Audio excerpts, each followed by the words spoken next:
নমস্কার, আশা করছি সকলে ভালো আছো। তো আজকে হচ্ছে আমার ছোট বোনের জন্মদিন, এই জন্য আমি চলে এসেছি প্যানকেক বানাতে। চলো বানানো যাক। তো প্যানকেক বানানোর জন্য আমাদের প্রথমেই লাগছে 2টা ডিম।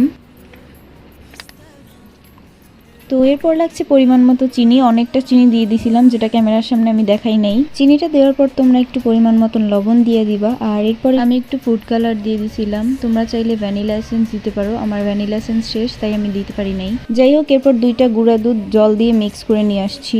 আর এবার এতে পরিমাণ মতো ময়দা, সাথে চকোফান বিস্কিট গুঁড়ি গুঁড়ি করে দিয়ে দিছি। আর এখানে বেকিং পাউডারও দিয়ে দিছি সাথে।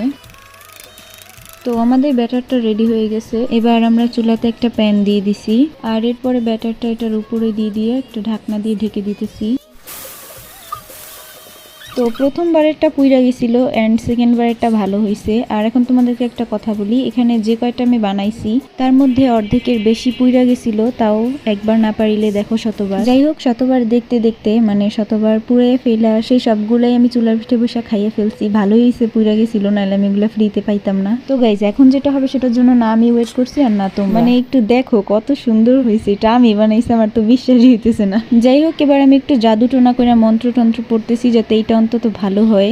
যাই হোক, এদিকে এই পোড়া পিঠাটা যাতে কষ্ট না পায়, ওর মনে যাতে কষ্ট না লাগে, তাই ওর জন্য একটা সিনেমাটিক শট নিয়ে রাইখা দিলাম। তো এবার সেই মন্ত্র পড়া পিঠাটাকে উল্টাইতেছি। আর হ্যাঁ, এই পিঠাটা কিন্তু ভালো হয়েছে। আর একটা ভালো হয়েছে, ওদিক দিয়ে ভাত উতরাইয়া যাইতেছে।